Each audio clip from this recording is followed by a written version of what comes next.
Beelzebub's Tales to His Grandson. Chapter 42. Beelzebub in America. 2 Diagnostics later, when the intersystem ship Karnak had resumed its falling, and the confirmed followers of our respected Mullah Nasser Eddin had again sat down in their usual seats, Hussein once more turned to Beelzebub with the following words. "My dear grandfather, may I remind you, as you bade me about, the 3-brained beings of the planet Earth, about those, how they are called,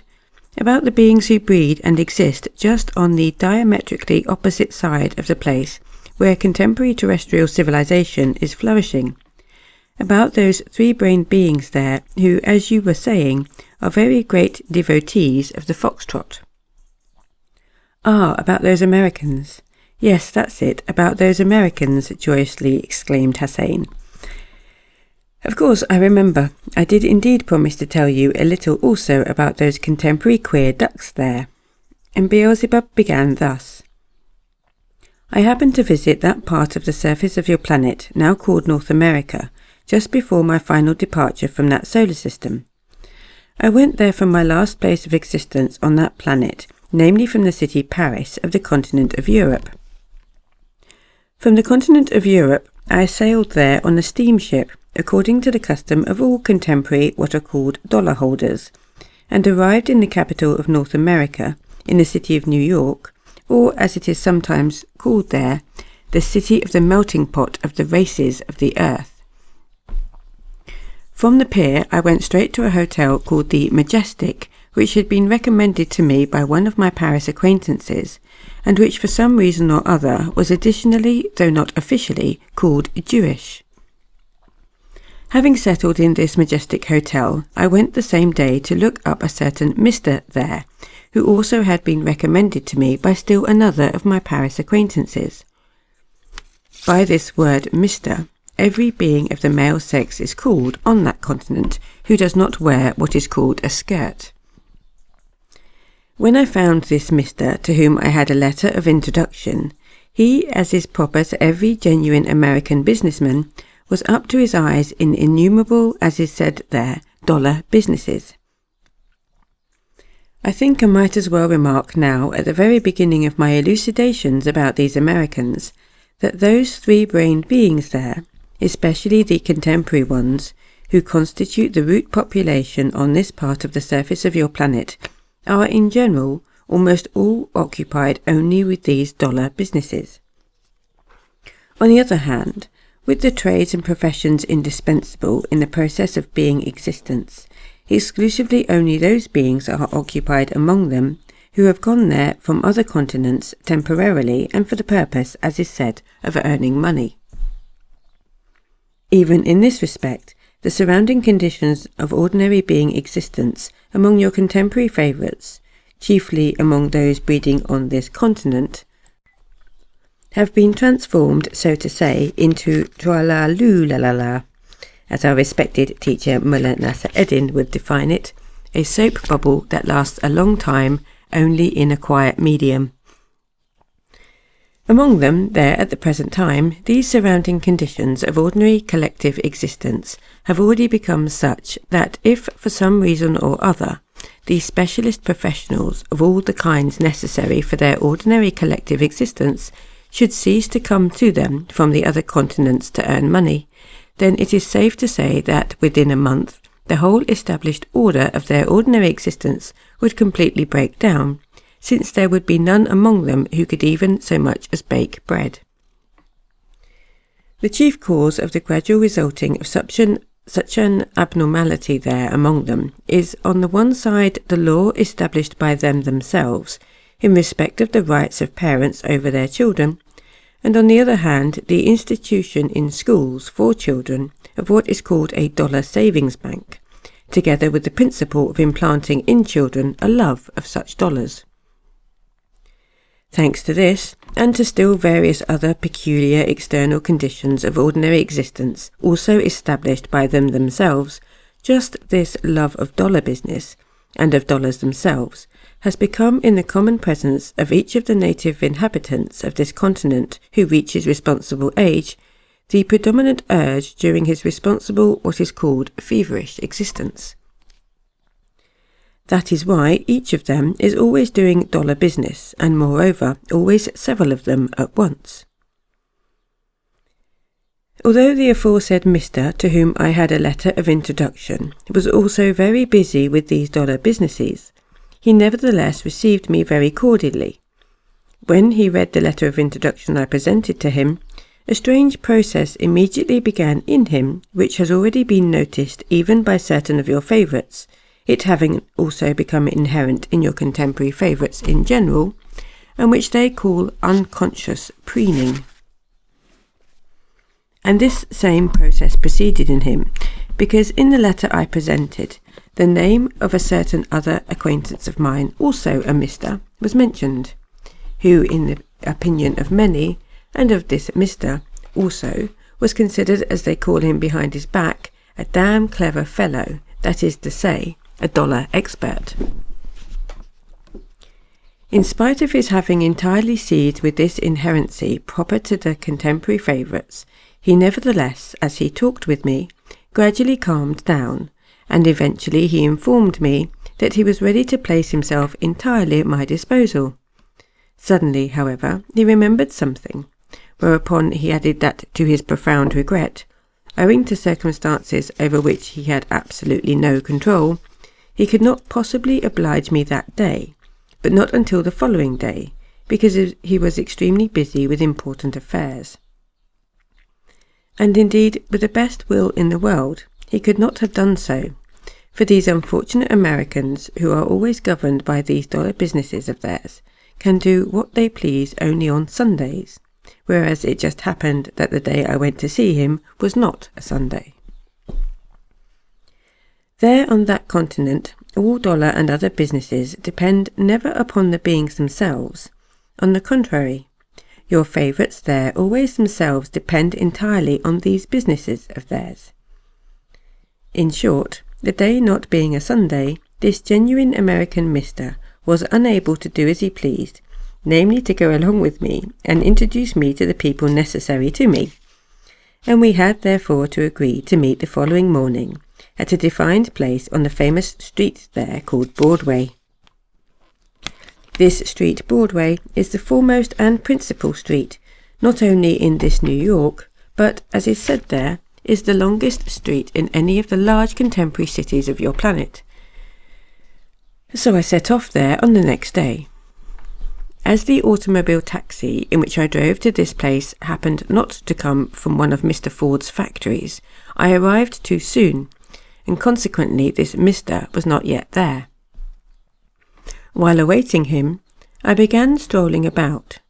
but as all the New York what are called brokers take their constitutional before their famous quick lunch just in this part of the street Broadway, the jostling in this crowded place became so great that in order to escape it, I decided to go and sit down somewhere in some spot from where I could see the Mr. I was waiting arrive. A suitable spot seemed to be a neighbouring typical restaurant there, from the windows of which all the passers-by could be seen. I must say, by the way, that there on all that planet of yours, there are not so many restaurants in the places of existence of any other group of your favourites as there are in that New York. They particularly abound in the main section,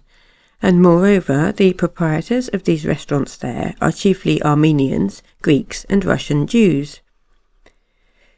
Now, my boy, in order that you may rest a little from active mentation, I wish for a while to confine myself entirely to the form of mentation of our dear teacher Mullah Nasser Eddin, and to talk about a certain in the highest degree original custom which has prevailed during the last few years in these contemporary New York restaurants. Inasmuch as the production, importation and consumption of what are called alcoholic liquids have recently been strictly prohibited to the ordinary beings by the power-possessing beings of this group, and corresponding injunctions have also been given to those beings there, upon whom the power-possessing beings rest their hope for their own welfare, and it is now supposed to be almost impossible for the ordinary beings there to obtain such liquids. At the same time, in these New York restaurants, various alcoholic liquids called Arak, Dusico, Scotch whisky, Benedictine, vodka, Grand Marnier, and many other different liquids under every possible kind of label, and made exclusively only on what are called old barges lying at sea off the shores of that continent, are to be had in any quantity you please. The very simus of the said practice lies in this, that if you point your fourth finger, and covering one half of your mouth with your right palm, utter the name of any liquid you fancy, then immediately, without more words, that liquid is served at the table, only in a bottle purporting to be lemonade or the famous French Vichy. Now try with all your might to exert your will and to actualize in your presence a general mobilization of your perceptive organs, so that without missing anything at all, you may absorb and transubstantiate in yourself everything relating to just how these alcoholic liquids I have enumerated are prepared at sea on old barges off the shores of that continent. I regret very much that I missed making myself thoroughly familiar with all the details of this contemporary terrestrial science. All I managed to learn was that into all the recipes for these preparations the following acids enter: sulfuric, nitric and muriatic acids, and most important of all, the incantation of the famous contemporary German professor, Kishmanoff. This last ingredient, namely Professor Kishmanoff's incantation for alcoholic liquids, is delightfully intriguing, and it is concocted, so it is said, as follows. First of all, they must be prepared according to any old recipe already familiar to specialists in the business. 1,000 bottles of liquid, precisely 1,000 bottles must be prepared, because if there should be merely one bottle more or one bottle less, the incantation will not work. These 1,000 bottles must be placed on the floor, and then quietly beside them a single bottle of any genuine alcoholic liquid existing anywhere there must be placed and kept there for a period of 10 minutes, at the end of which time, very slowly and quite indispensably, while scratching the right ear with the left hand, one must utter with certain pauses this said alcoholic incantation. Upon this, not only are the contents of all the 1,000 bottles instantly transformed into precisely that alcoholic liquid contained in the said single bottle, but every bottle of the 1,000 even acquires the same label borne by that one bottle of genuine alcoholic liquid. Among the conjuries of this unprecedented German professor Kishmanoff, there are, as I learned, several indeed most amazing ones. This famous German professor, a specialist in this branch, started, as is said, inventing these remarkable conjuries of his quite recently, that is to say, in the early years of the last great general European process of reciprocal destruction there. When a food crisis supervened in his fatherland, Germany,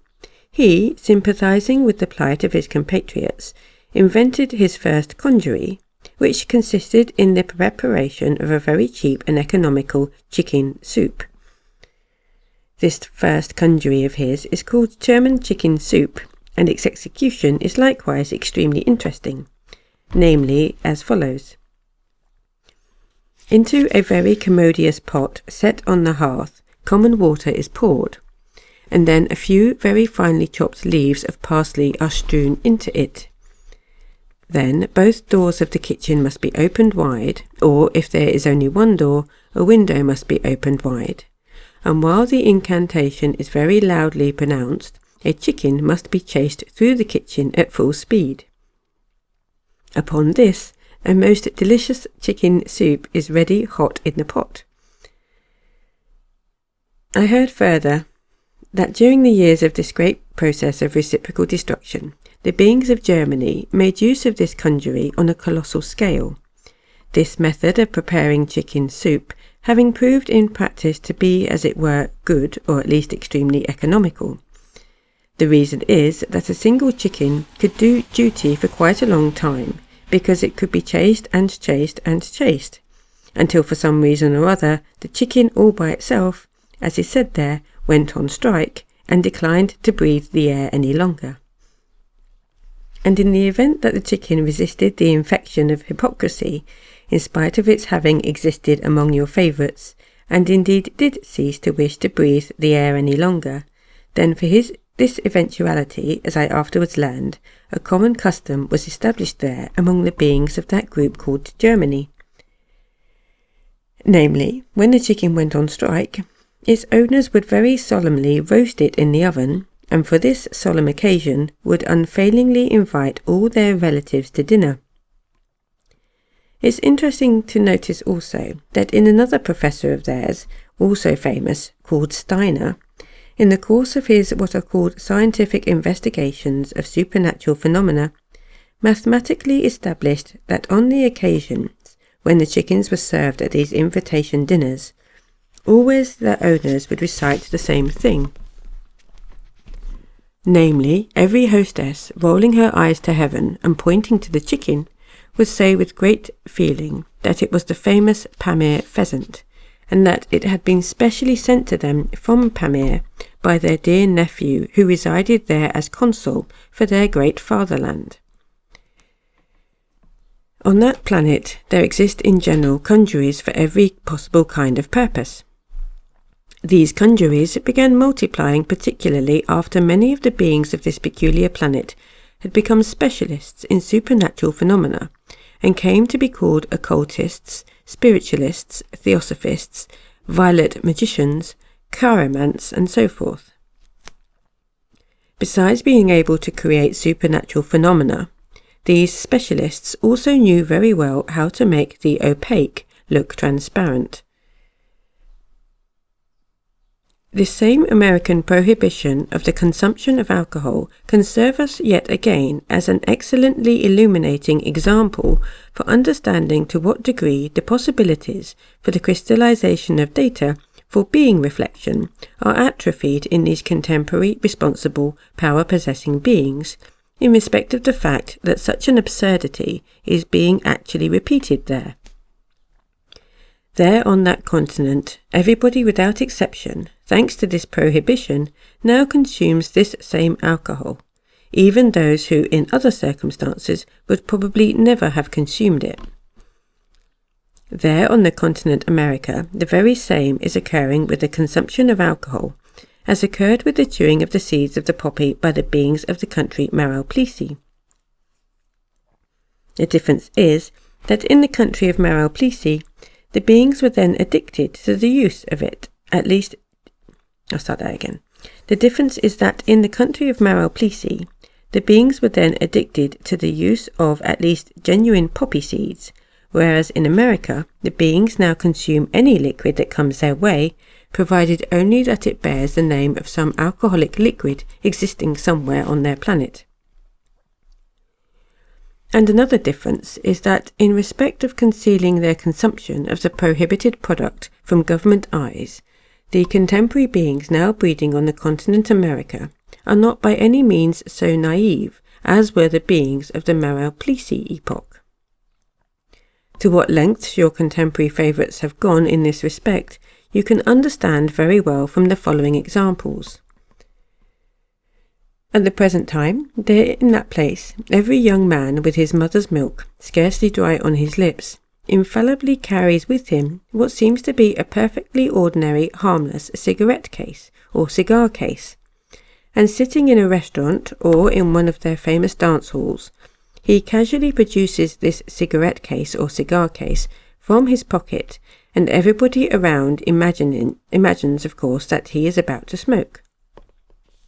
But not a bit of it.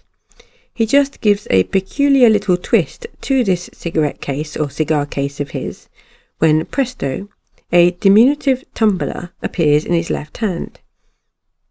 Whereupon, with his right hand, he slowly and quietly pours out for himself from this cigarette case or cigar case into this diminutive tumbler of his some kind of liquid,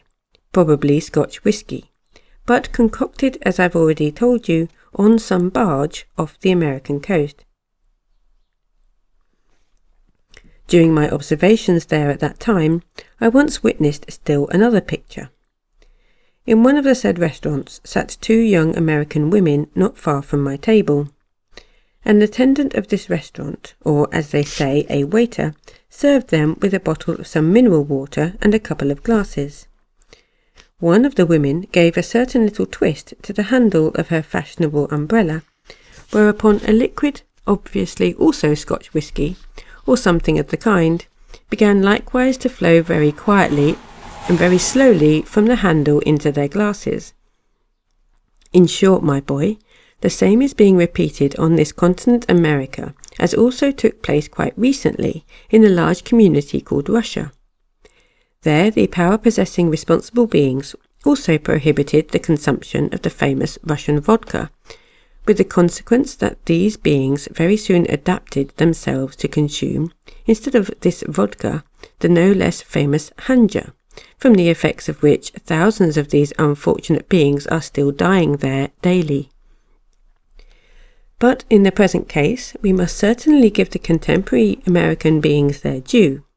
In their skill at concealing their consumption of this famous alcohol from the authorities, they are infinitely more civilized than the beings of the community Russia. Well then, my boy, to avoid the bustle of the street, I entered a typical New York restaurant, and having taken a seat at one of the tables there, began gazing out of the window at the crowd.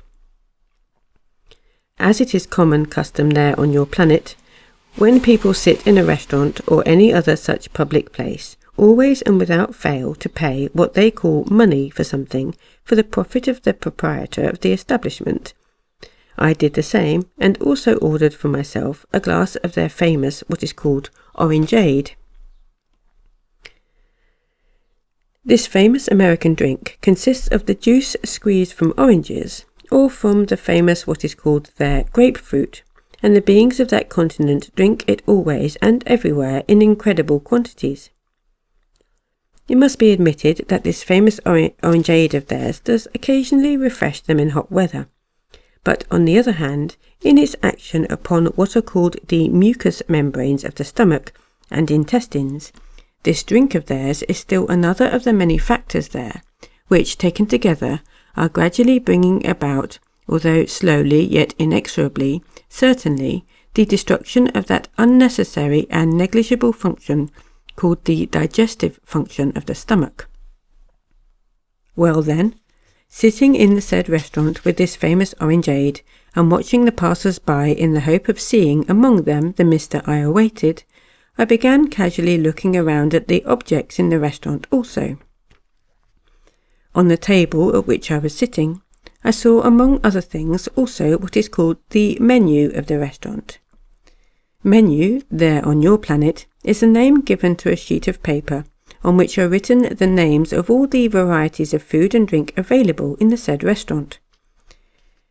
Reading the contents of this paper, I found among other things that no fewer than 78 different dishes could be ordered there that day.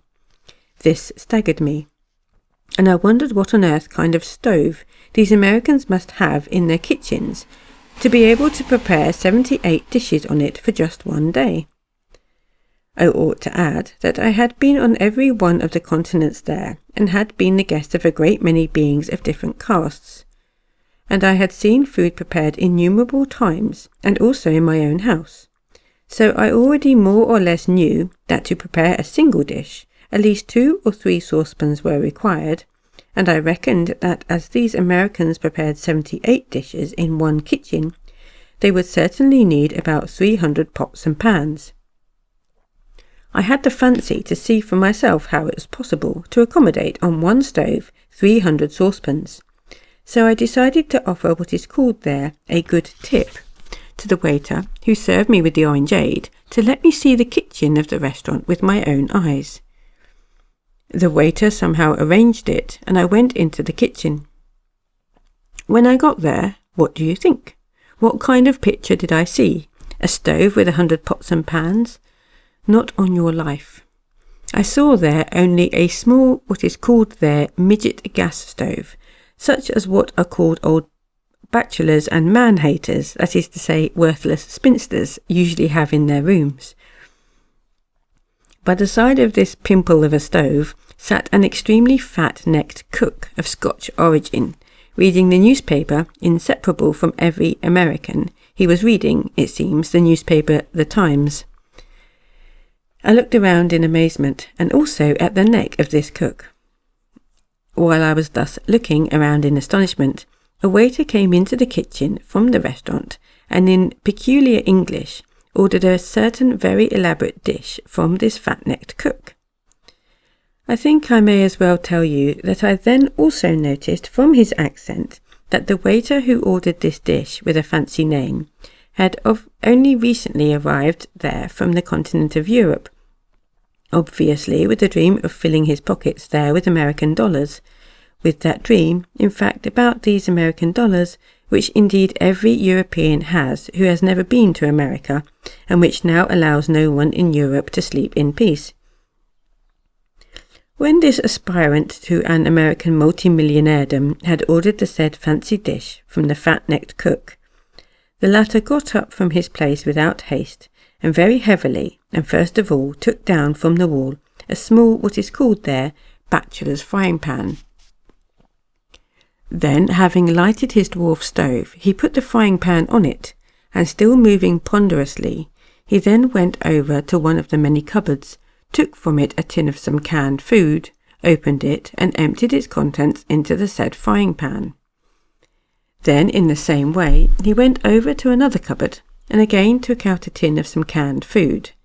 but this time he put only a little of the contents into the frying pan, and having stirred the resulting mixture, he put the whole lot with precision on a plate, which he set on the table, and again sat down in his former place, and resumed the interrupted reading of his newspaper. The waiter who had ordered this fancy dish soon returned to the kitchen, bearing a very large what is called copper tray, on which were a vast quantity of hollow metal what is called fashionable cutlery, and having placed the dish with this strange food on the said tray, he carried the whole into the restaurant.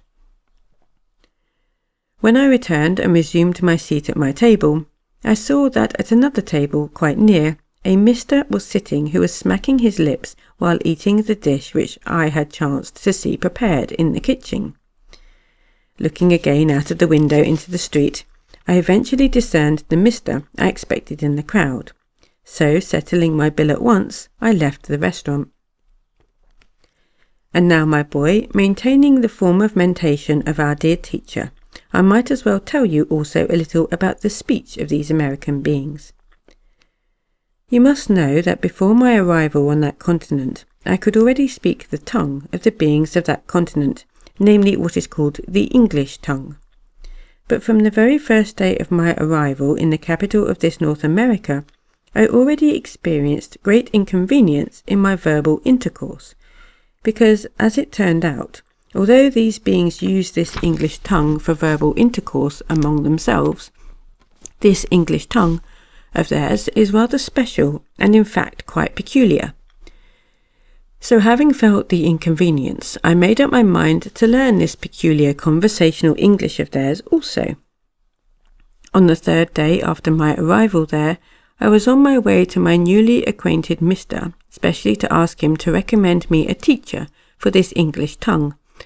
I suddenly saw reflected on the sky by projectors an American advertisement with the words, "School of Languages by the System" of Mr. Chattelitz, 13 North 293rd Street.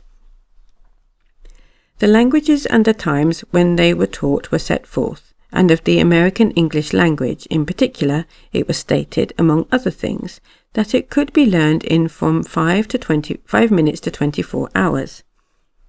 At first I could not make head or tail of it, but I decided all the same to go the next morning to the address indicated. When the next day I found this Mr. Chattelitz, he received me himself in person, and when he heard that I wished to learn the American English language by his system,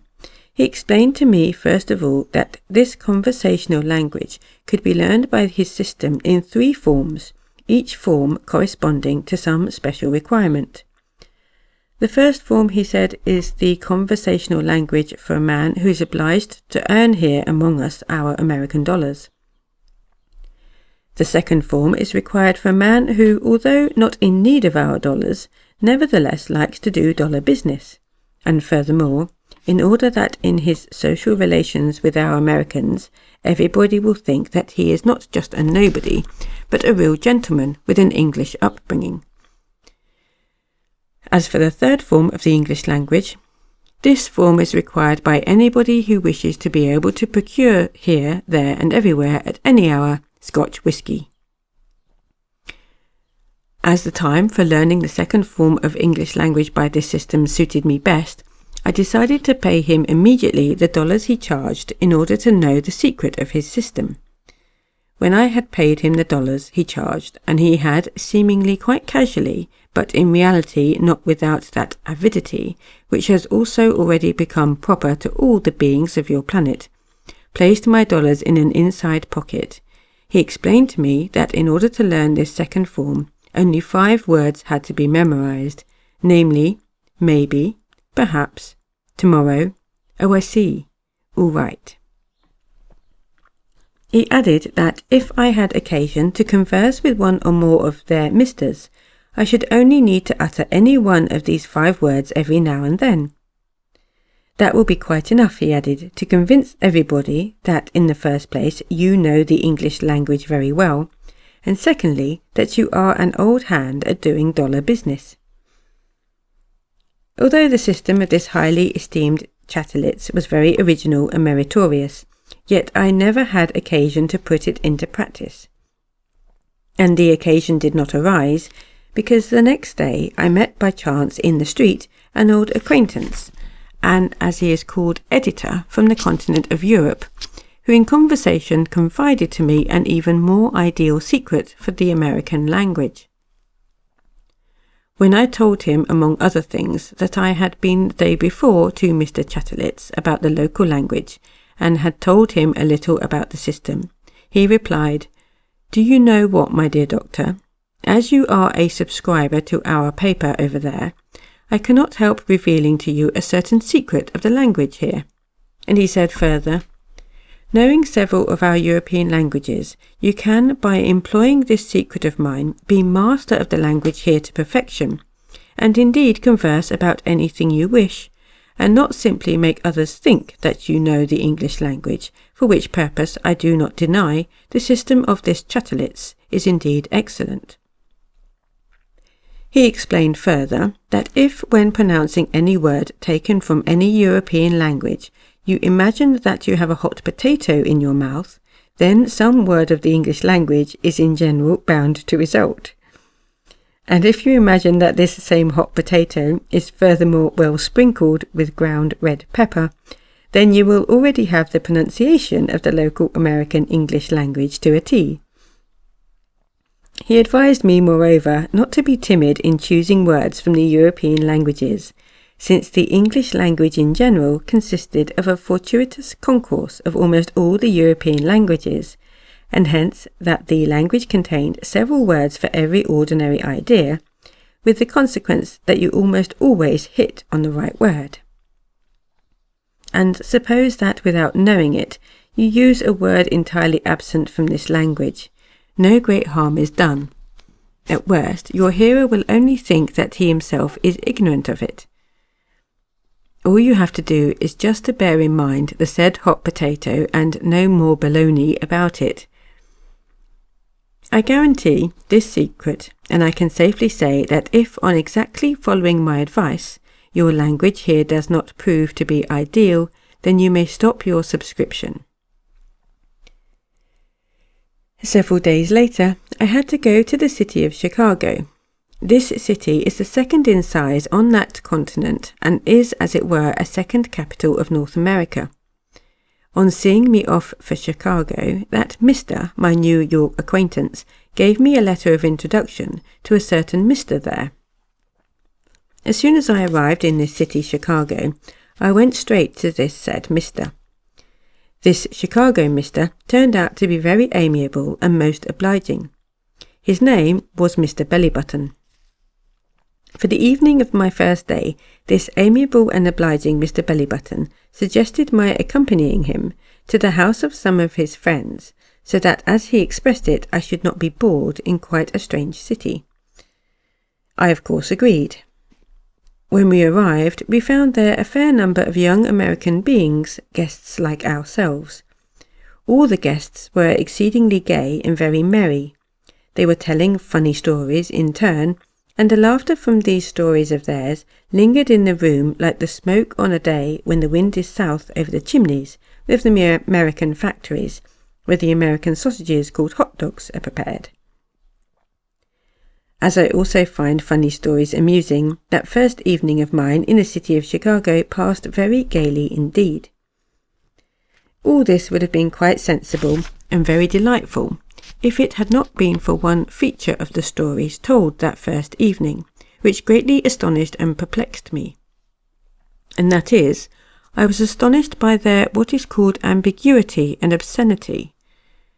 The ambiguity and obscenity of these stories were such that any single one of these American storytellers could have given a dozen points to Boccaccio, famous there on the planet Earth.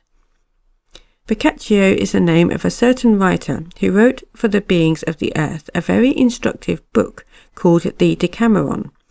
It is very widely read there at the present time, and is the favourite of contemporary beings breeding there on all continents, and belonging to almost all communities there.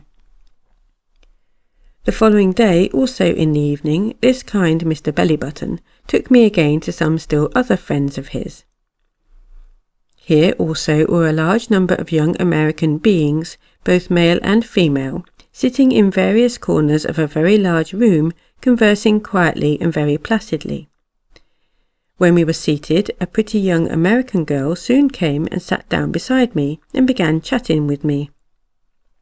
As is usual there, I took up the conversation and we chatted about anything and everything, she asking me, among other things, many questions about the city of Paris. In the midst of the conversation, this American, as they say, young lady, suddenly, for no earthly reason at all, began stroking my neck. I immediately thought, how kind of her. She must certainly have noticed a flea on my neck, and is now stroking the place to allay the irritation. But when I soon noticed that all the young American beings present were also stroking each other, I was very much astonished, and could not understand what it was all about. My first supposition concerning the fleas no longer held good, because it was impossible to suppose that everybody had a flea on his neck. I began speculating what it was all about, but try as I might, I could give myself no explanation whatever. Only afterwards, when we had left the house and were in the street, I asked Mr. Bellybutton for an explanation of it all. He immediately burst into unrestrained laughter, and called me a simpleton and a hick. Then, calming down a bit, he said, "What a queer guy you are! Why, we have just been to a petting party." And still laughing at my naivety, he explained that the day before we had also been to a party, but to a story party. And tomorrow, he continued, I was planning to take you to a swimming party, where young people bathed together, but of course all dressed in special costumes. When he saw that the same look of perplexed astonishment still remained on my face, he asked, "But if for some reason or other you don't like such tame affairs, we can go to others that are not open to everybody. There are lots of such parties here, and I am a member of several of them. At these parties, which are not open to everybody, we can, if you like, have something more substantial." But I did not take advantage of this kindness of this obliging and exceedingly amiable Mr. Bellybutton, because the next morning I received a telegram which made it necessary for me to return to New York. At this point of his tales, Beelzebub suddenly became thoughtful, and after a rather protracted pause, sighing deeply, he continued to speak thus. The next day I did not go by the morning train as I had decided on receiving the telegram, but delayed my departure until the night train. As the cause of the delay of my departure may well illustrate for you the evil resulting from a certain invention of these American beings, which is very widely spread over the whole of your planet, and which is one of the chief causes of the continued, so to say, dwindling of the psyche of all the other three-brained beings of your unfortunate planet,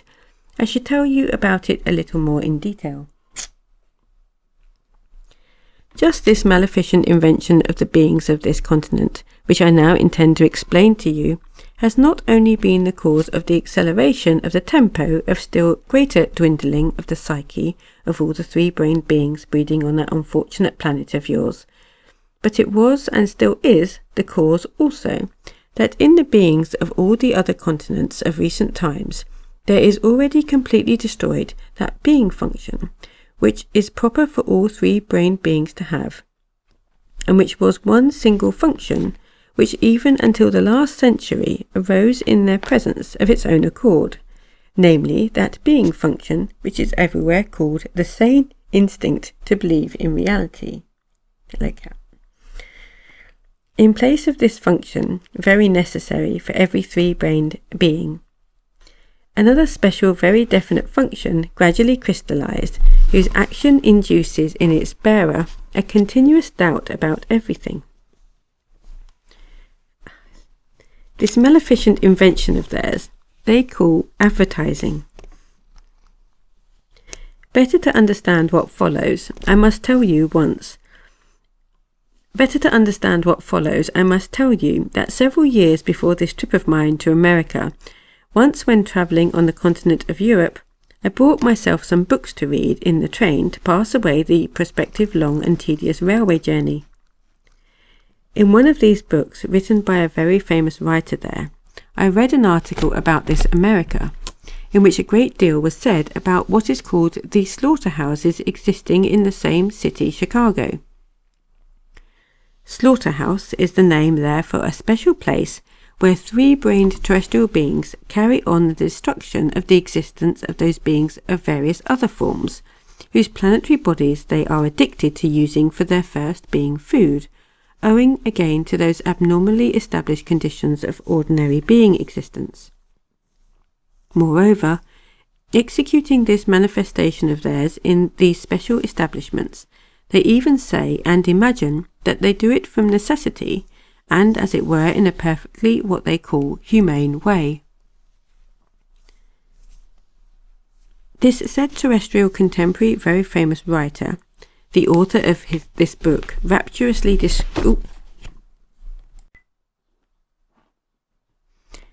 described as an eyewitness, in his opinion, superlatively well-organized slaughterhouse of this same city, Chicago. He described the perfection of its machines of every possible kind, and its marvellous cleanliness. Not only, he wrote, does humaneness to the beings of other forms reach in this slaughterhouse the degree of divinity, but even the machines are so perfected that it is almost as if a live ox is driven through a door at one end, and some 10 minutes later, out of a door at the other end, you could get, if you wished, hot sausages ready to eat. Finally, he specifically emphasized that it was all done entirely by the perfected machines alone, without the touch of a human hand, as a consequence of which, as he said, everything was so clean and neat there that nothing could possibly be imagined cleaner and neater. Several years after reading that book, I chanced to read again almost the same thing about this Chicago slaughterhouse in a certain also Russian magazine, in which this slaughterhouse was lauded in the same way. And thereafter I heard of this Chicago slaughterhouse from 1,000 different beings, many of whom had been presumably eyewitnesses to the marvels they described. In short, before my arrival in the city of Chicago, I was already fully convinced that a marvel unprecedented on the earth existed there. I must mention here that I had always been greatly interested in these establishments of theirs, namely those places where your favourites destroy the existence of various forms of terrestrial beings, and furthermore from the time when I began organising my observatory on the planet Mars, and had to do with various machines for it, I always took and everywhere a great interest in every other sort of machine as well. So when I happened to be in this same city of Chicago, I thought it would be inexcusable on my part not to use the opportunity to see this famous Chicago slaughterhouse. So in the morning, on the day of my departure from there, I decided to go, accompanied by one of my new Chicago acquaintances, to inspect this rare construction of your favourites.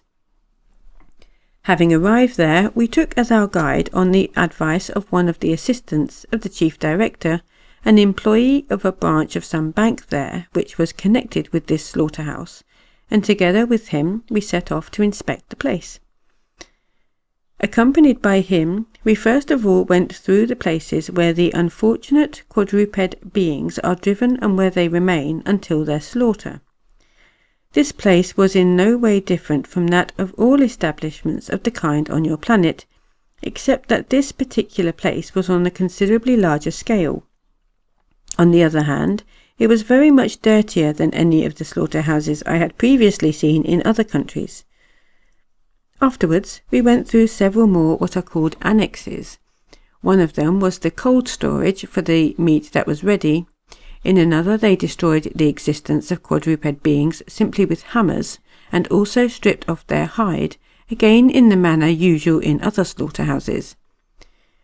By the way, in passing through this last annex, I remember I then thought this place here is in all probability for the slaughter of cattle intended especially for the Jews, who, as I already knew, in accordance with the code of their religion, destroy quadruped beings in a special way. Walking through the said annexes took rather a long time, and all the while I was waiting for the moment when we should eventually arrive at the section about which I had heard so much, and which I was determined to see without fail. But when I expressed my wish to our guide to hasten on to that section, I learned that we had already seen everything there was to see in this famous Chicago slaughterhouse, and that no other sections existed. I had not, my dear boy, seen there anywhere a single machine, unless one includes the rollers on rails, which are in all slaughterhouses, for moving the heavy carcasses. And as for the dirt in this Chicago slaughterhouse, you could see as much as you liked. In cleanliness and general organisation, the slaughterhouse of the city Tiflis, which I had seen 2 years before, could have given many points to this slaughterhouse of the city Chicago. In the Tiflis slaughterhouse, for example, you would not find anywhere on the floor a single drop of blood, whereas in the Chicago slaughterhouse, everywhere at every step there were pools of it. Obviously, some company of American businessmen, inevitably resorting to advertising for every business in general, had to advertise the Chicago slaughterhouse also, in order to spread a false notion about it, totally unrelated to reality over the whole planet. As is in general the rule there, they certainly did not spare their dollars in this case either.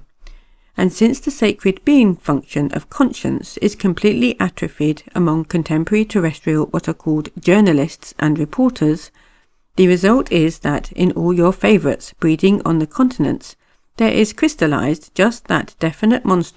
monstrously exaggerated notion of the slaughterhouses of the city of Chicago. And it can be said indeed that they did so in true American fashion. On the continent America, the three-brained beings have become so expert in this advertising of theirs that it is quite possible to apply to them the saying of our dear Mullah Nasser Eddin, which declares that man will become a friend of the cloven-hoofed who perfects himself to such reason and such being that he can make an elephant out of a fly. They have indeed become so skillful at making elephants out of flies, and they do it so often that already at the present time, on seeing a genuine American elephant, one has to remember oneself with the whole of one's being, not to get the impression that it is only a fly. From Chicago, I returned again to New York, and as all my projects for the fulfilment of which I had come to this continent were then unexpectedly, rapidly, and rather successfully actualized, and seeing that the surrounding circumstances and conditions of the ordinary existence of the three-brained beings of that city turned out to be corresponding to what was required for my periodic complete rest, which had already become customary for me during my last personal sojourn on the surface of your planet, I decided to stay there longer and exist with the beings there merely according to the being associations inevitably flowing in me. Existing in the said way in this central point of the beings of this big contemporary group, and rubbing shoulders on various occasions, with various types among them, I just then, without any premeditation, but thanks only to my acquired habit of collating material, so to say by the way, for those statistics of mine, which, as I have already told you, I gathered during the whole of my last personal sojourn among your favourites, for the purpose chiefly of comparing the extent to which all the illnesses and all the strange what are called being subjective vices existing among the beings of the different groups are spread, constated a fact which greatly interested me, namely the fact that in the common presences of almost half of all the three-brained beings I met there, the preceding function of the transformation of the first being food is disharmonized.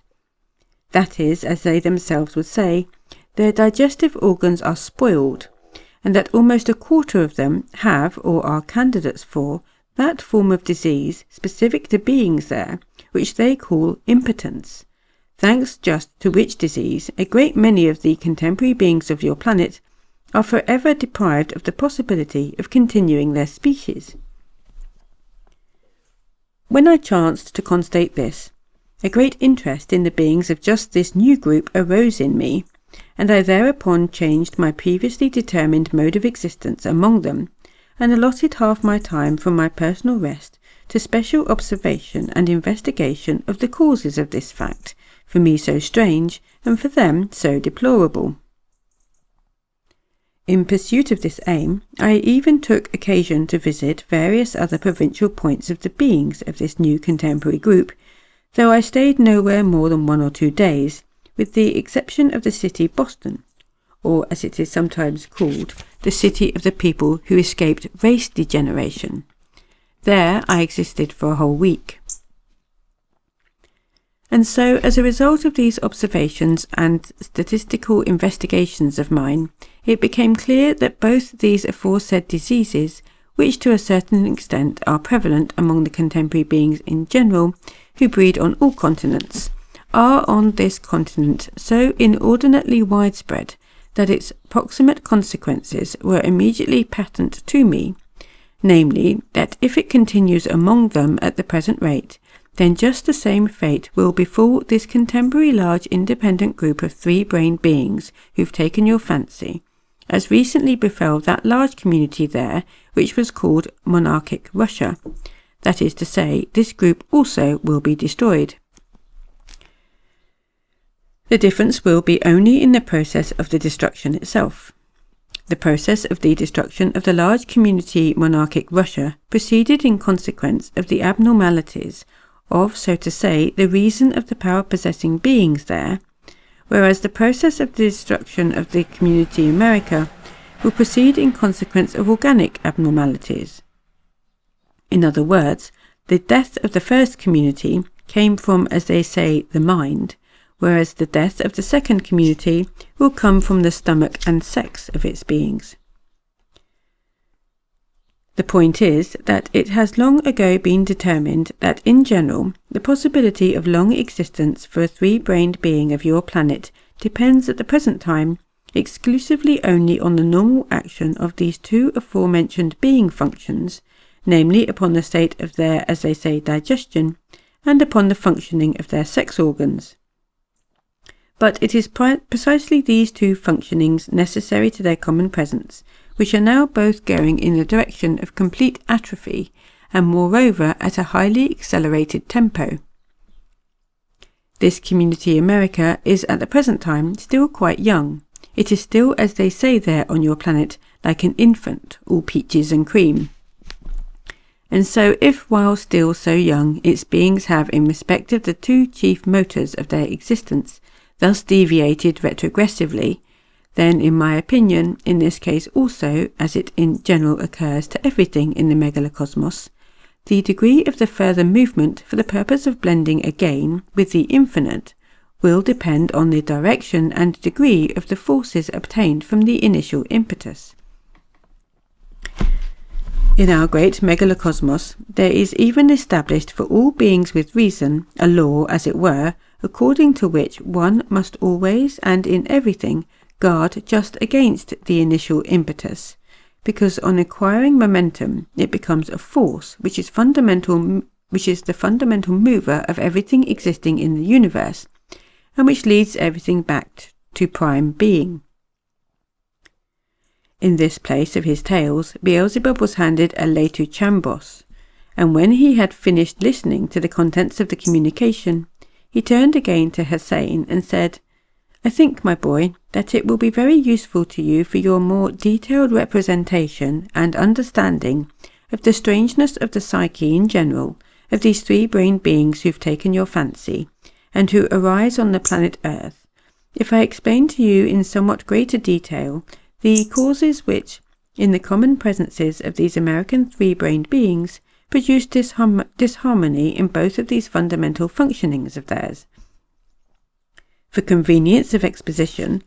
I shall explain to you separately the causes of the disharmony of each of these two fundamental functionings, and I shall begin with the explanation of the causes of the disharmony in the functioning of the transformation of their first being food, or, as they themselves would say, with the causes of the spoiling of their stomachs. For the disharmony of this function of theirs, there were and now still are several definite causes, comprehensible even to the reason of ordinary normal three-brained beings, but the chief and fundamental cause is that, from the very beginning of the formation of their community, they gradually got accustomed, owing to all kinds of established surrounding conditions and influences proceeding from authority, which happened to be formed of itself abnormally, and they are now already thoroughly accustomed never to use for their first being food anything fresh whatsoever, but to use exclusively only products already decomposed.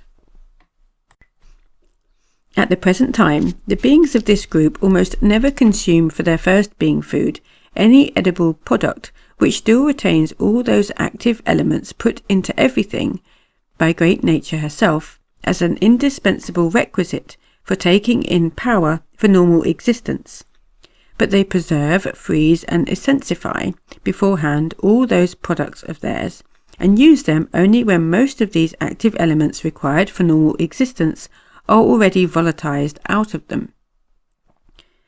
And this abnormality proceeded in the ordinary process of being existence of the three-brained beings who've taken your fancy, in this instance, in the case of this new group, and continues to be spread and to be fixed everywhere there, also, of course, in consequence of the fact that, subsequent to the time when they, that is to say, when all the three-brained beings in general of that planet of yours had ceased to actualize in themselves the indispensable being efforts, there was then gradually destroyed in them the possibility for the crystallization in their common presences of those being data, thanks to which, even in the absence of the guidance of true knowledge, the maleficence for themselves of any of their manifestations can be sensed instinctively. In the present case, if only a few of these unfortunates possessed this instinct proper to three-brained beings, they might then, if only thanks to merely to habitual accidental being associations and confrontations,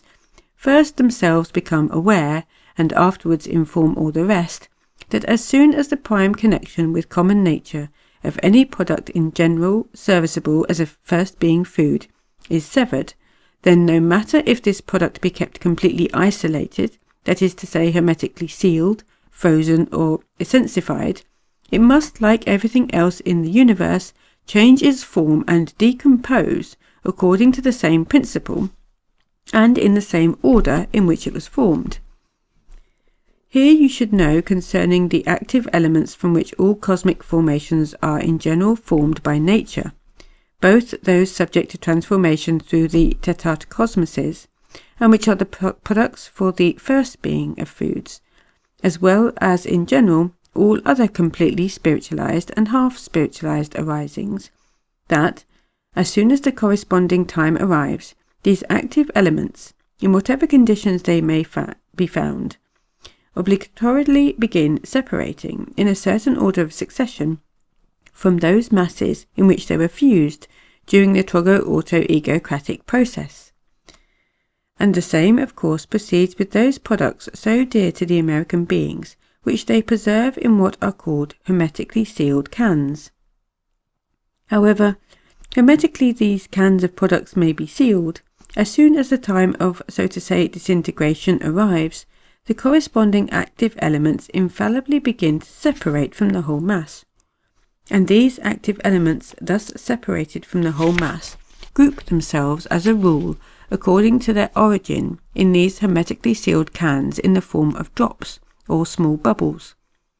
which, so to say, dissolve immediately the cans are opened for the consumption of these products, and volatilizing into space are dispersed to their corresponding places. The beings of this continent do sometimes consume fresh fruit, but as for these fruits of theirs, they cannot be said to be fruits, but simply and solely, as our dear teacher would say, freaks. By means of the trees existing in abundance on this continent, little by little various scientists of the new format have succeeded with their wiseacrings in making of these American fruits at the present time just, so to say, a feast for the eye and not a form of being nourishment. These fruits there are now already so formed as to have within them scarcely anything of what was foreordained by great nature to be consumed for the normal being existence of beings. These scientists of new format there are of course very far from apprehending that when any subplanetary formation is artificially grafted or manipulated in such fashion, it arrives in a state defined by objective science as ab soi zemosa,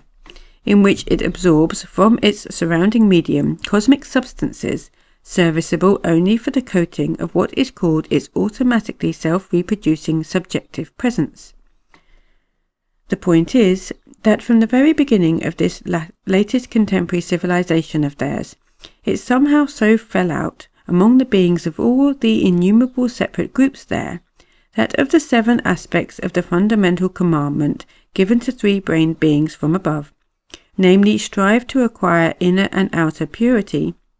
the single aspect they selected, and in a distorted form, have made their ideal is that aspect which is conveyed in the following words: help everything around you, both the animate and the still inanimate, to acquire a beautiful appearance. And indeed, and especially in the last 2 centuries there, they have striven simply to attain a beautiful exterior, but of course only in regard to those various objects external to them themselves, which chanced in the given period to become, as they expressed it, fashionable. During this said period, it has been of no concern to them whether any object external to them themselves had any substance whatsoever. All that was necessary was that it should have what they call a striking appearance. As regards the achievements of the contemporary beings of this continent, in respect of actualizing the external beauty of these fruits of theirs, then indeed, my boy, I have nowhere seen, not only on the other continents of the same planet, but even on the other planets of that solar system, fruits so beautiful in appearance as those of the present time on this continent America. On the other hand, as regards the inner substance of these fruits, one can only use that favourite expression of our dear teacher, which consists of the following words: the greatest of all being blessings for man is the action of castor oil. And to what height they have carried their skill in making their famous preserves out of these fruits, as for this, as is said, neither tongue nor can tell nor pen describe. You have to see them for yourself, to experience in your common presence the degree of the impulse of rapture to which one can be carried on perceiving with the organ of sight the external beauty of these American fruit preserves. Walking down the main streets of the cities of the beings of this continent, especially of the city New York, and seeing the display in any fruit store, it is hard to say at once just what it is the eyes behold. Is it an exhibition of pictures by the futurists of the city Berlin, of the continent Europe, or is it a display of the famous perfumery stores for the foreigners of the world capital, that is, the city Paris? Only after a while, when you have finally managed to take in various details of the appearance of these displays and somehow start reflecting again, can you clearly constate how much greater is the variety of colour and shape of the jars in these American displays of fruit preserves than in the mentioned displays of the continent of Europe. And this is evidently due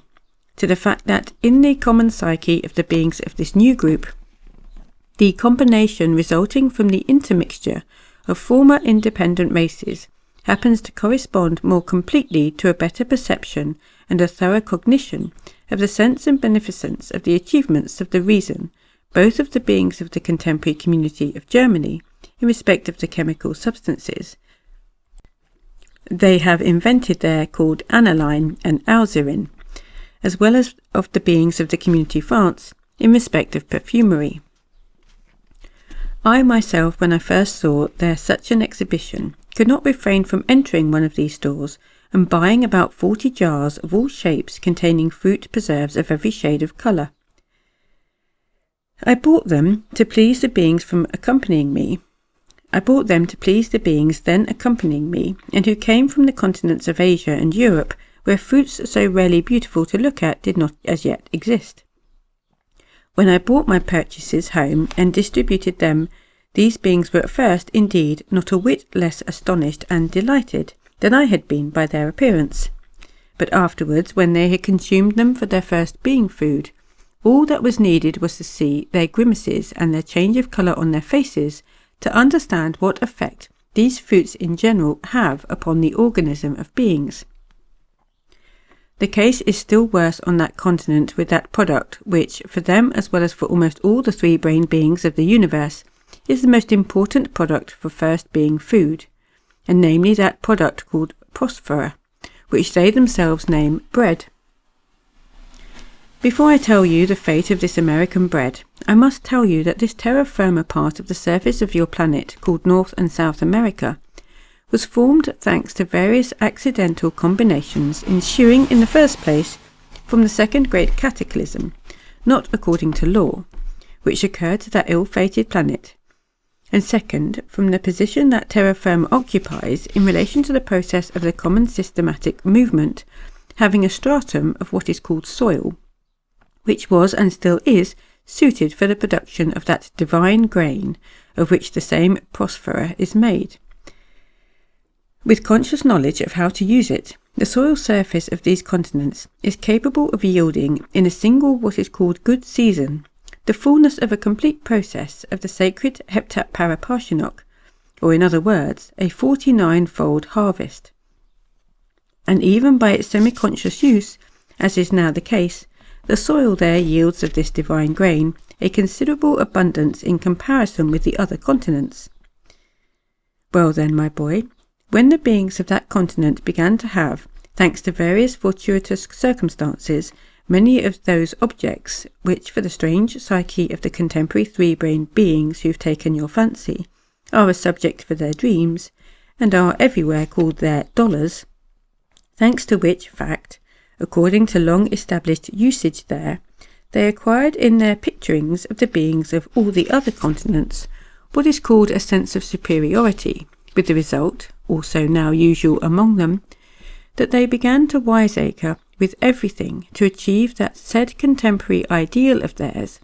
Then they also began wiseacring with all their might with this divine grain, out of which phosphor is made.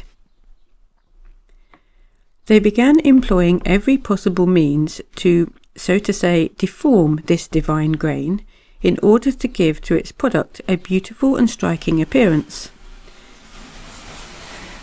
For this purpose they invented a variety of machines by means of which they scrape, comb, smooth and polish this wheat, which has the misfortune to arise on their continent, until they accomplish the complete destruction of all those active elements concentrated on the surface of the grains, just underneath what is called the husk, and precisely which are appointed by great nature for renewing in the common presences of beings what they have expended in worthily serving her. Hence it is, my boy, that the phosphor, or bread, now produced there from this wheat, which arises in such abundance on this continent, contains nothing useful to the beings who consume it, and from its consumption there is produced in their presences nothing but noxious gases and what are called there worms. However, it must in all fairness be remarked that if they got for themselves from this wheat nothing that enables them to serve great nature better or more consciously, nevertheless by producing in themselves the said worms, they do unconsciously very, very greatly assist their planet in honourable service to the most great common cosmic Togo auto-egocrat, for are not these worms also beings through whom cosmic substances are also transformed? At any rate, the beings breeding on this continent have already achieved by these wiseacrings of theirs with this bread what they have greatly desired and striven to obtain, and namely, that the beings of all the other continents should never fail to say of them, as for instance in the given case, something as follows: "Astonishingly smart fellows, these Americans. Even their bread is something extraordinary, so superb, so white, and simply charming. Really the splendour of splendours of contemporary civilization." But that from this deformity of wheat their bread results in being worthless, and furthermore constitutes another of the innumerable factors in the spoiling of their stomachs, what is that to them? Are they not also in the front rank of contemporary what is called European civilization? The most curious thing in all this naivety of theirs is that they give the best and most useful of what nature forms in this divine grain for their normal existence to the pigs, or simply burn it, while for themselves they consume that substance which is formed by nature in the wheat only for connecting and maintaining those active elements, which are localized chiefly, as I already said, just under the husk of the grain. A second and also rather important factor in the disharmonizing of the digestive function of these unfortunate American three-brained beings is the system which they have recently invented for the elimination from themselves of the waste residue of their first food, and that is to say the comfortable seats of what are called their water closets.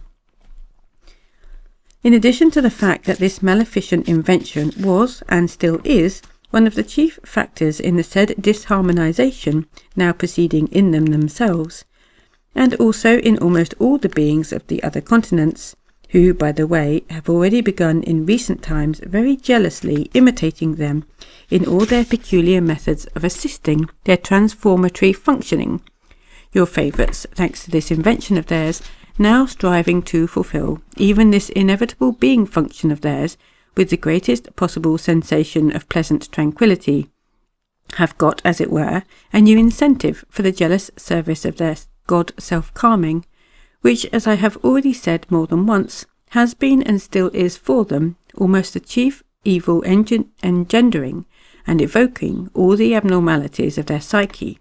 as well as of their ordinary being existence. A good example, and even so to say an illuminatingly enlightening picture for your being representation of what extraordinary perspectives are opened for the future by just this invention of theirs, is the fact that already certain of these contemporary American beings, who've acquired, of course, by a variety of accidents, a quantity of their famous dollars, now arrange in their water closets, with comfortable seats, such accessories as a small table, a telephone, and what is called a radio apparatus,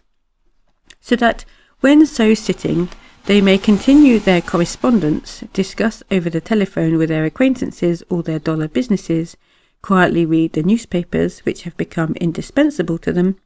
or finally listen to those musical compositions, the work of various Hasnamusses there, which, because they are, as is said, fashionable, every contemporary American businessman is also obliged to know. The main harm in the significance of the resulting disharmony in the digestive functioning of all the contemporary three-brained beings of your planet from this American invention is due to the following causes. In former times, when more or less normal data for the engendering of objective reason were still crystallized in the common presences of your favourites, and they themselves could reflect and understand when other similar and already enlightened beings explained the subject to them. They made the said posture as was required, but subsequently, when the said being data had definitely ceased to crystallize in them, and they also began discharging this function of theirs only automatically, then thanks to the system prevalent before this American invention, the planetary body could of itself, automatically by virtue only of what is called animal instinct, adopt the required definite posture. But now that American beings have invented these comfortable seats, and they have all begun using them for this inevitable function of theirs, their planetary body can no longer possibly adapt itself even instinctively to the required posture, with the consequence that not only have certain what are called muscles, which actualize this inevitable being function, become gradually atrophied in those of your favourites who use these American comfortable seats, owing to which what are called obstructions are formed in them. But in addition, the causes are engendered of several specifically new diseases, which in the whole of our great universe arise exclusively only in the presences of these strange three-brained beings. Among the various primary and secondary causes, the totality of which is gradually bringing about the disharmonization of this fundamental function in the common presences of your contemporary favourites breeding on that continent of North America, there is still another exceedingly peculiar cause, which, although blatantly obvious among them, nevertheless, owing to their chicken reflections, flourishes with an impulse of egoistic satisfaction under, as it were, a cap of invisibility.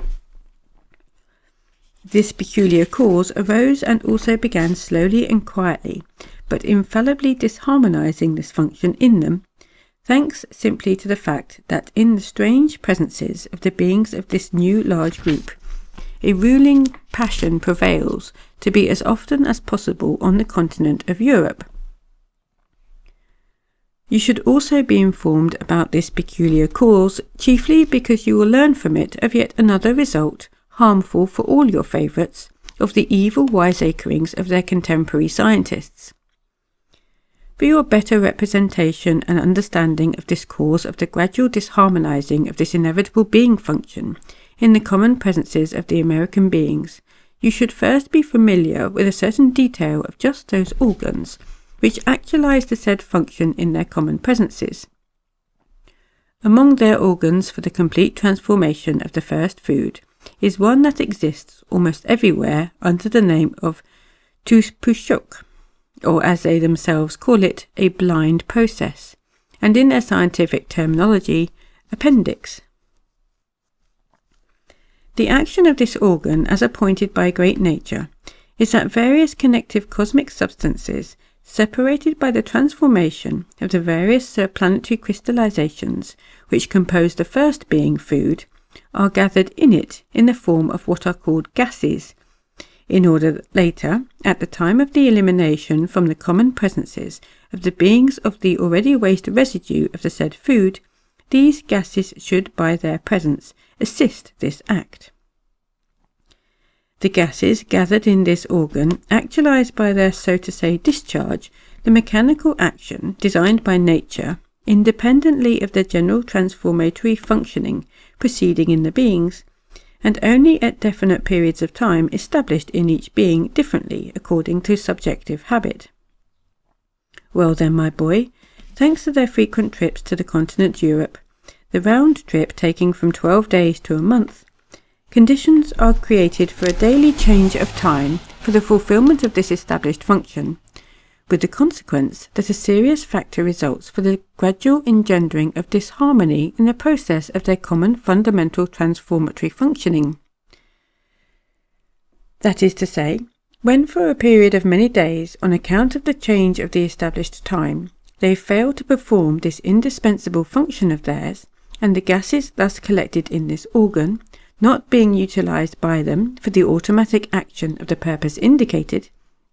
and not fulfilling the design preconceived by great nature, gradually escaping from their presences unproductively into space, the totality of these manifestations of theirs, by the way, making existence on these passenger ships of theirs almost intolerable for a being with a normally developed organ for perceiving odours, then, as a result of all this, there often occurs in them what is called a mechanical obstruction, which in its turn also conduces to the said gradual disharmonization of this fundamental transformatory function of theirs. When I began to explain to you, my boy, the causes of the disharmony in the presences of these American beings, of the function, the transformation of the first being food, and when I mentioned the comfortable seats invented by them, I said, among other things, that these strange three-brained beings who have taken your fancy and who breed on the planet Earth were again striving to perform even this indispensable being function of theirs with the greatest possible sensation of self-satisfaction for themselves. I said again, because previously in various periods of the flow of time, these strange three-brained beings there who've taken your fancy had already several times introduced something similar into the usages of their ordinary existence. I remember very clearly one of those periods when the beings of that time, who, by the way, according to the notions of your contemporary favourites, were nothing but ancient savages, invented every possible kind of convenience for performing this same, although prosaic, yet indispensable being need, on account of which these contemporary Americans, who in their naivety consider themselves already civilized to the ne plus ultra, have invented these comfortable seats in their water closets. This was precisely during the period when the chief centre of culture for the whole of your planet was the country Tikli-Amish, and when this country was experiencing the height of its splendour. For this being function, the beings of the country Tikli-Amish invented something rather like these American comfortable seats, and this maleficent invention also spread widely everywhere among all the other beings of that ill-fated planet. If the said invention of the beings of the Tikli-Amishian civilization were compared with the invention of these contemporary Americans, then according to the expression they sometimes use for comparison, the latter may be called a child's toy. The beings of the Tikli-Amishian civilization invented a certain kind of comfortable couch bed, which could be used for sleeping as well as for what is called lounging, so that while lying on this wonderful contrivance, and without manifesting the slightest being effort whatsoever, they could perform this same inevitable being need for which the contemporary beings of the continent America have invented their seats of ease. These wonder beds were so adapted for this purpose that a lever by the side of the bed had only to be touched lightly to enable one instantly in the bed itself to perform this same indispensable need freely and of course very cosily, and also with the greatest, so to say, chic. It will not be superfluous, my boy, for you to know also, by the way, that these famous beds had the effect of causing great and momentous events in the process of their ordinary existence. So long as the previous relatively normal system still prevailed among the beings there for the said being functions, everything went along very peacefully and quietly. But as soon as certain what are called power-possessing and wealth-possessing beings of that time had invented for this purpose the mentioned comfortable beds, which came to be called, if you wish to enjoy felicity, then enjoy it with a bang, there then began among the ordinary beings of that time that which led to the said serious and deplorable consequences. I must tell you that it was just during those times when the beings of Tikli-Amish were inventing these wonder beds that this planet of yours underwent a common cosmic process of Chir-Nu-Nanovo. That is to say, that concomitantly with the displacement of the gravity centre movement of this solar system in the movement of the common cosmic harmony, the centre of gravity of this planet itself was also displaced. During such years, as you already know, thanks to this cosmic manifestation, there increases everywhere on planets in the psyche of the beings inhabiting any planet undergoing Chir-Nu-Nanovo a Blagonoranian sensation, as it is otherwise called remorse of conscience for one's past deeds against one's own convictions. But there on your planet, thanks to the common presences of your favourites having become so odd, from a variety of causes both proceeding from outside of them and arising through their own fault, the result of the action of this common cosmic actualization does not proceed in them as it proceeds in the presences of the three-brained beings arising on other planets during Chiruna Novo.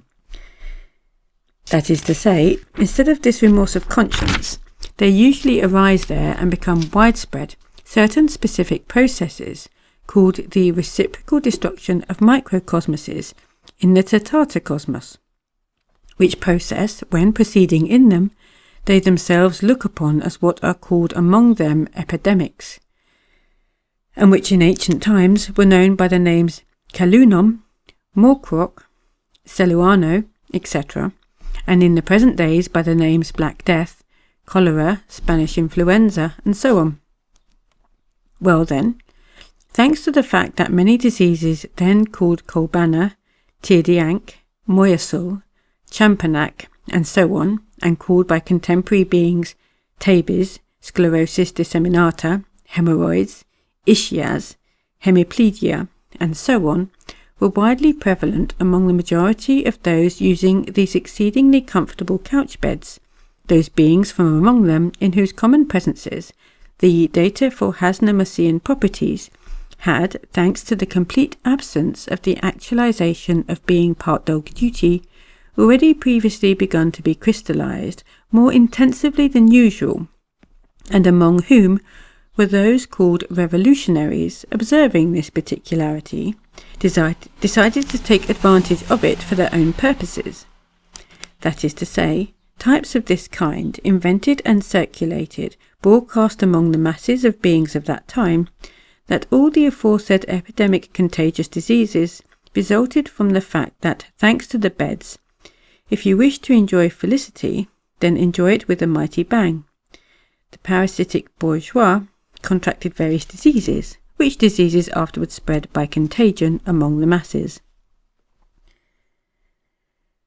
Thanks to that peculiar inherency of theirs called suggestibility, which I mentioned before, and which had been acquired in their common presences,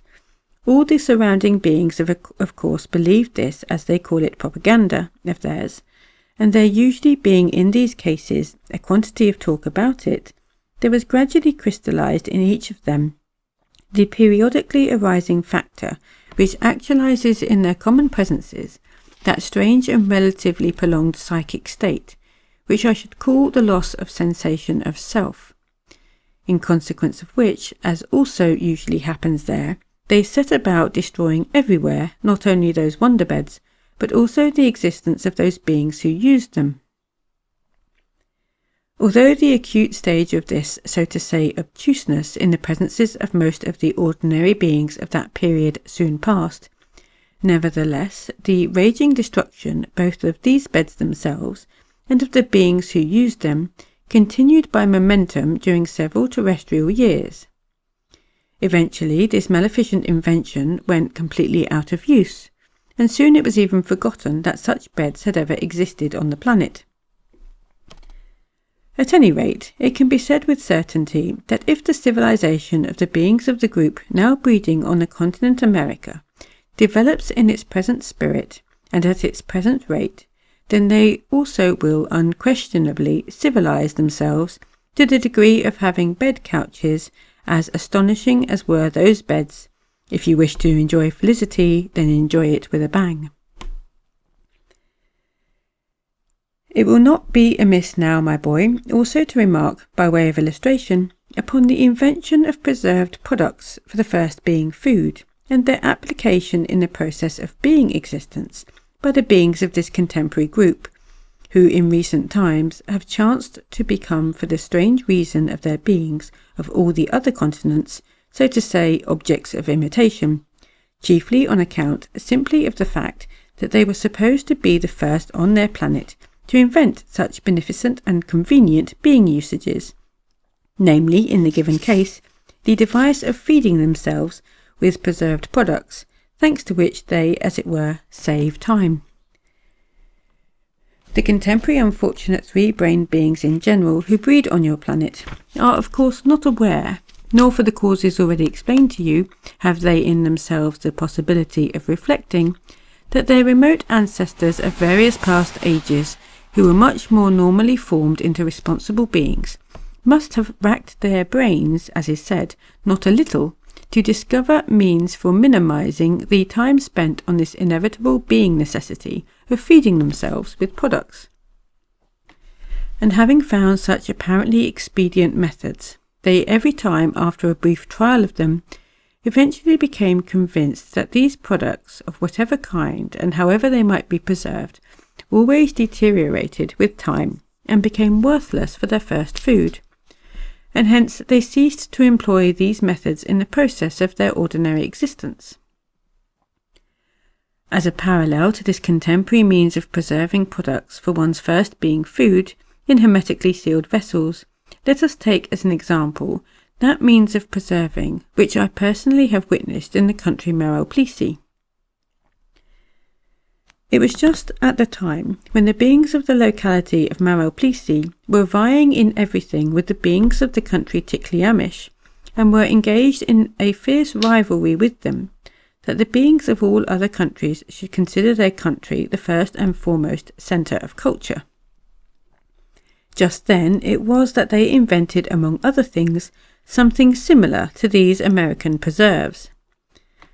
Those beings of Plessis, however, preserved their edible products sealed hermetically, not in poison-exuding tin cans, such as the contemporary beings of the continent America use, but in what were then called Sitcarninian vessels. These Sitcarninian vessels in Plessis were prepared from very finely ground, what are called there mother-of-pearl, yolks of hen's eggs, and a glue obtained from the fish named the Chusna sturgeon. These vessels had the appearance and quality of the unpolished glass jars now existing there on your planet. In spite of all the obvious advantages of preserving products in such vessels, yet nevertheless when certain beings with reason in the country Plessis constated that in those beings who habitually used products preserved in this way, there were gradually atrophied what is called organic shame, then having succeeded in widely spreading among the other ordinary beings information about this constatation of theirs, all the other surrounding beings similar to them gradually ceased to employ this method,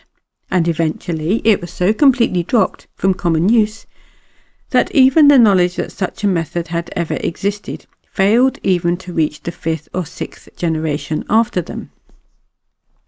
On this continent Asia, there have existed throughout almost all the ages all kinds of methods for preserving edible products for a long time, and even now several of these methods exist there which have come down to the contemporary beings from their very remote ancestors. But of all these methods, not one was so harmful for the beings themselves as this method invented by these contemporary beings of the continent America, namely the preserving of products in poison-exuding tin cans.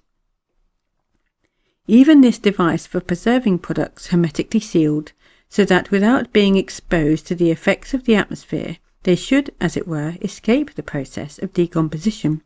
exists among certain contemporary Asiatic groups, but they do not all have recourse for this purpose to the aid of these poison-exuding American tin cans. At the present time, on the continent Asia,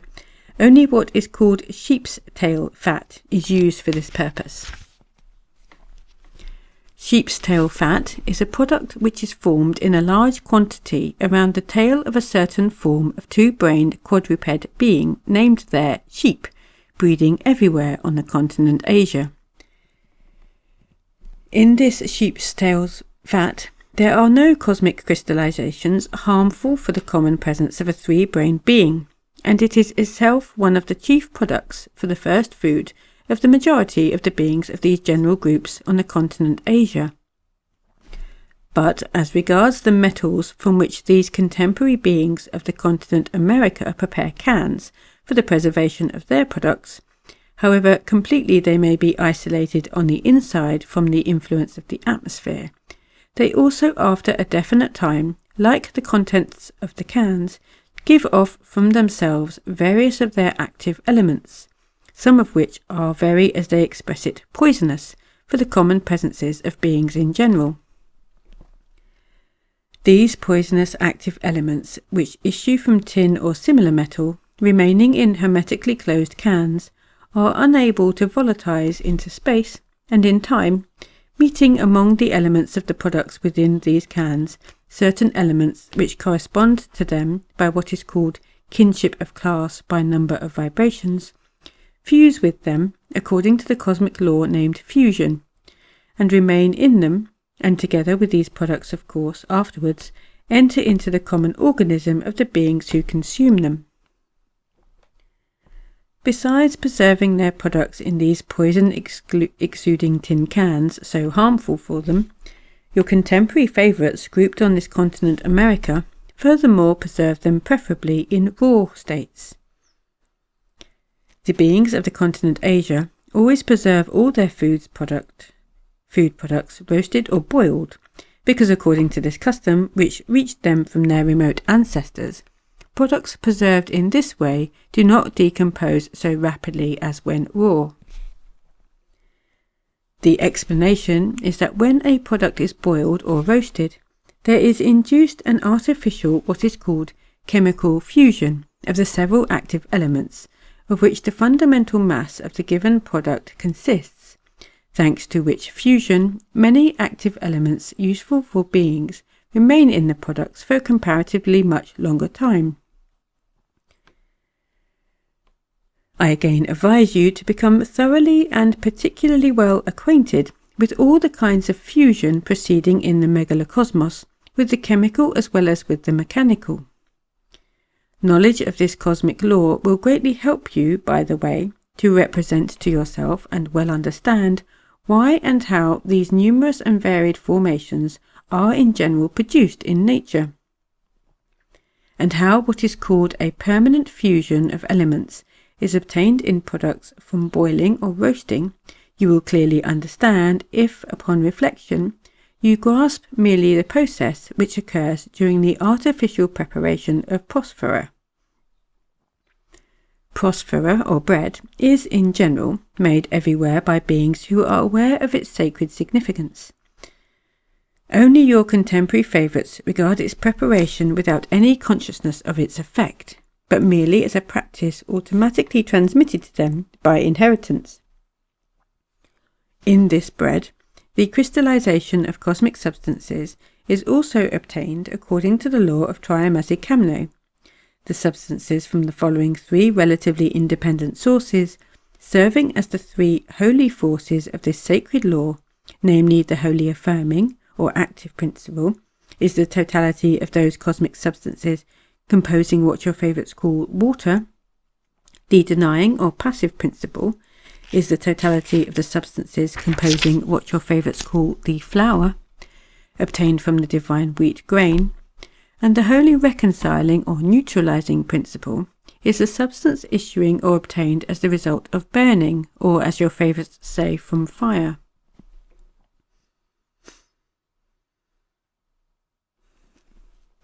For a better elucidation of the thought I have expressed concerning the significance of a permanent fusion of a diverse sourced cosmic substances, let us take as an example the said relatively independent totality of substances, which in the formation of this phosphor or bread is the active principle, namely the relatively independent totality which is called by your favourites water. This relatively independent totality of cosmic substances, named there on the earth water, being in itself, one might say, a natural mechanical mixture, can be preserved exclusively only in conditions of conjunction with common nature. If the connection of this water with common nature is cut, that is to say, if a little of this water is taken out of a river and kept separately in a vessel, then after a certain time the water in this vessel inevitably begins to be gradually destroyed, or, as it might otherwise be said, to decompose. and this process to the perceptive organs of beings usually smells very malodorously, or as your favourites would say, this water soon stinks. And the same will proceed with the mixture, as in the given case of this said water and flour. Only a temporary mechanical mixture, or what is called dough, will be obtained, in which this water, after lasting also a relatively short time, will inevitably begin to decompose. Further, if this dough, that is water mixed with flour, is baked over a fire, then thanks to substances issuing from or formed from this fire, substances which in the given case, as I've already said, serve as the third wholly neutralizing force of the sacred law of triamazicamno, there will result in the given case a chemical fusion, that is a permanent fusion of substances, as a result of which the new totality of substances obtained from this water and the flour, namely the phosphor or bread, will now resist the merciless Hieropas, that is to say, it will not decompose for a much longer time. The bread made in this way can dry, crumble, or even be to all appearances gradually completely destroyed. Yet from this process of transformation, the elements of the water will, during the said fairly long time, be no further destroyed but will remain active for the said time among what are called the enduring phosphorian active elements. And in the given case, my boy, I again repeat that if the contemporary beings breeding on the continent of Asia preserve their products exclusively only in a roasted or boiled state, and not when raw, as the contemporary American beings prefer to do, this also occurs there in consequence of the fact that these usages reached the beings of Asia from their ancestors, the term of whose communities was many centuries, and who in consequence had a long practical experience, whereas the term of the community of those American beings is still, as our wise teacher would say, only a day and a half. In order that you may better evaluate the significance of this invention of those contemporary beings breeding on the continent America, and which is, as it were, the real outcome of contemporary civilization, I do not consider it superfluous to inform you also of the methods of preserving several other products for a long time, which methods are now in use among the beings of the continent Asia. Such, for instance, is the method of preparing what is called hauma, a particularly favourite product of the beings of many groups of the continent Asia. This hauma on the continent Asia is prepared in a very simple manner, namely small pieces of well-roasted meat are tightly packed into earthenware jars or goatskin borduks. A borduk is the skin stripped in a special manner from the being called goat. Melted sheep's tail fat is then poured over these roasted pieces of meat. Although the pieces of roasted meat thus covered with fat do also gradually deteriorate with time, yet over a relatively very long time they do not acquire in themselves any poison. The beings of the continent Asia use this hauma either cold or heated up. In the latter case, it is as if the meat were freshly killed. Another very favourite product, there preservable for a long time, is what is called yagliliemish, which consists of nothing else than various fruits. For this purpose, fruits freshly gathered from the tree are immediately strung on a cord in the form of what is called a necklace, and then thoroughly boiled in water. When these odd necklaces are cooled, they are also dipped several times in melted sheep's tail fat, and after all this they are hung up somewhere where they are exposed to the effects of a current of air. However long fruit prepared in this way may hang, it scarcely ever spoils, and when these odd necklaces are to be used for food, they are put into hot water for a little, whereupon all the fat on them being heated entirely disappears, and the fruit itself is as if it had been freshly picked from the tree. Even though fruit preserved in this manner differs very little in taste from fresh fruit, and will keep a very long time, Nevertheless, all the well-to-do beings of the continent Asia prefer fresh fruit. And this is obviously because in most of them, as direct descendants of the beings of long-existing ancient communities, thanks to the possibilities which have reached them by inheritance, the crystallizing of data for the instinctive sensing of reality proceeds much more intensively in them than in most of your other contemporary favourites. I repeat, my boy, that there on your planet, the beings of past epochs, especially those breeding on this continent of Asia, had already many times attempted to use various methods of preserving products for a long time, and it always ended as follows. First of all, certain persons, thanks to their conscious or accidental observations, discovered the undesirable and harmful consequences of this kind of practice, both for themselves and for those near them,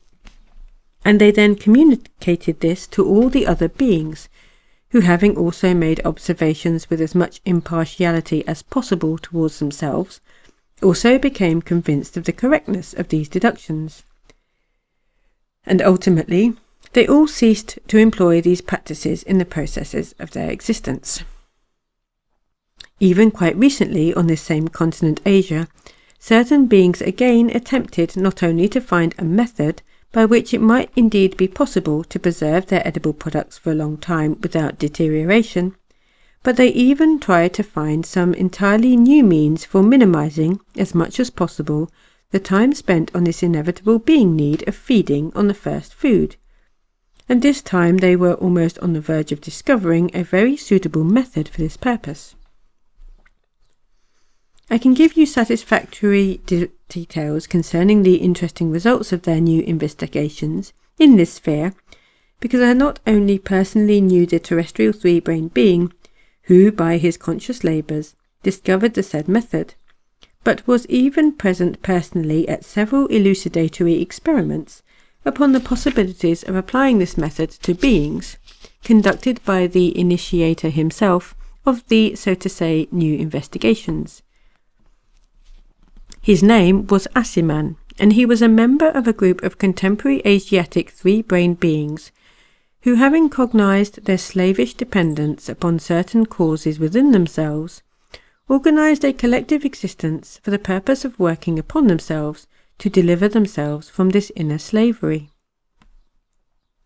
It's interesting to notice that this group of contemporary terrestrial three-brained beings, one of whom was this brother Asiman, had previously existed in the country formerly Pearl Land, now called Hindustan. But afterwards, when beings from the continent of Europe appeared there and began disturbing them and hindering their peaceful work, they all migrated across what are now called there the Himalayan mountains, and settled partly in the country Tibet and partly in what are called the valleys of the Hindu Kush. Brother Asiman was one of those who settled in the valley of the Hindu Kush. As time was precious to the members of this brotherhood, who were working for their self-perfection, and the process of eating robbed them of a great deal of time, this brother Asiman, being very well versed in the science then called alchemy, began working very earnestly in the hope of finding what is called a chemical preparation, on the introduction of which into himself a being could exist without spending so much time in the preparation and consumption of all kinds of products for his first food. After long and intensive work, Brother Asiman found for this purpose a combination of chemical substances in the form of a powder, one small thimbleful of which, introduced into a being once in every 24 hours, made it possible for him both to exist without consuming anything else except water as a food, and to perform all his being obligations without injury. When I chanced to visit this monastery where Brother Asiman existed, with the other brethren of the said small group of your contemporary favourites, this preparation had already been used by all the brethren for 5 months, and Brother Asiman, with the participation of others of the brethren who were also very familiar with this question, was intensively busy with elucidatory experiments on a large scale. And these same experiments showed him that this preparation could not ultimately suffice for normal being existence. After this constatation of theirs, they not only entirely ceased the use of this preparation, but even destroyed the very formula for preparing it, which Brother Assiman had found. Several months later, I again happened to come upon that monastery, and acquainted myself personally with the document of these brethren, which had been composed by them on the day when they finally ceased the use of this indeed astonishing preparation. This document contained, among other things, several very interesting details about the action of this said preparation of Assiman. It was stated that when this preparation was introduced into the presence of a being, it had, besides its nourishing property, a very particular action upon what are called the wandering nerves of the stomach, from which action not only did the need for food immediately cease in beings, but furthermore, every desire to introduce into themselves any other edible product whatsoever entirely disappeared. And if something should be forcibly introduced, it took a long time before the disagreeable sensation and state thus provoked would pass. It was also stated that at the outset no change was noticed in the presence of beings who fed on this preparation. Even their weight did not diminish. Only after 5 months did its harmful effect begin to be evident in the common presence of a being in the gradual weakened functioning of certain perceptive organs, and of the manifestations of their, so to say, ableness and sensitiveness. For example, their voices would grow weaker, and their sight, hearing, and so on worse. Furthermore, in several of them, from the beginning of their derangement of these being functions, changes were observed in their common psychic state. In the document composed by these brethren, there was, among other beings, a lengthy description of the changes in the character of beings after 5 months' use of this remarkable preparation of Assiman, and in illustration some very excellent and apt comparisons were given. Although the examples themselves were given for comparison in this document have not remained in my memory, yet thanks to the, so to say, flavour of them which I have retained, I shall be able to give you their purport, if I use the language of our respected Mullah Nasser Eddin. For example, an ordinary good fellow with the character of, as they say, one of God's angels, suddenly became as irritable as those of whom our dear Mullah Nasser Eddin once said, he is as irritable as a man who has just undergone full treatment by a famous European nerve specialist. Or again, beings who one day had been as pacific as the little butter lambs which the pious place on the festal table at the most important religious feasts, would on the next day get as exasperated as a German professor with some Frenchman, also a professor, discovers something new in contemporary science. Or again, a being whose love resembled that of a contemporary terrestrial suitor for a rich widow, of course before he has received a single penny from her, would turn just as spiteful as one of those malicious persons who, foaming at the mouth, will hate that poor author who is now writing about you and me in his work entitled An Objectively Impartial Criticism of the Life of Man. This poor upstart author, by the way, will be hated both by the full-bodied materialists and by the 96-carat deists, and even by those of the 3-brained beings who have taken your fancy, who, when their stomachs are full and their mistresses are for the moment making no scenes, are incorrigible optimists, but who, quite the contrary, when their stomachs are empty, are hopeless pessimists. Now, my boy, that we have mentioned this queer upstart writer, there is nothing for it but to inform you here of a certain perplexity which already long ago arose in me in regard to him, and which has progressively increased, and that is concerning a naivety of his. I must explain that from the very beginning of his responsible existence, he also became, whether by accident or by the will of fate, I do not know, a follower, and in fact a very devout follower, of our wise and esteemed Mullah Nasser Eddin. And furthermore, in the ordinary process of his being existence, He has never lost the smallest opportunity to act entirely according to Mullah Nasser Eddin's unprecedentedly wise and inimitable sayings. And now, according to the information which has reached me by a therogram, all of a sudden he appears to be constantly acting contrary to one of the very serious and exceptionally practical counsels, certainly not accessible to everybody, of this teacher above all teachers, which is formulated in the following words. Eek, brother, how on the earth if you speak the truth you're a great fool, whereas if you wriggle with your soul you are only a scoundrel, although also a big one. So it's best of all to do nothing but just recline on your divan and learn to sing like the sparrow that had not yet turned into an American canary.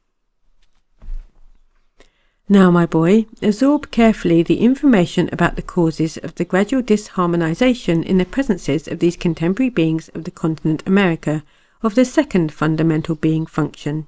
namely the function of sex. I'm going to leave that chapter there because it's a very long chapter and we've got about half to go. So we'll consider that as part 1 of Beelzebub in America.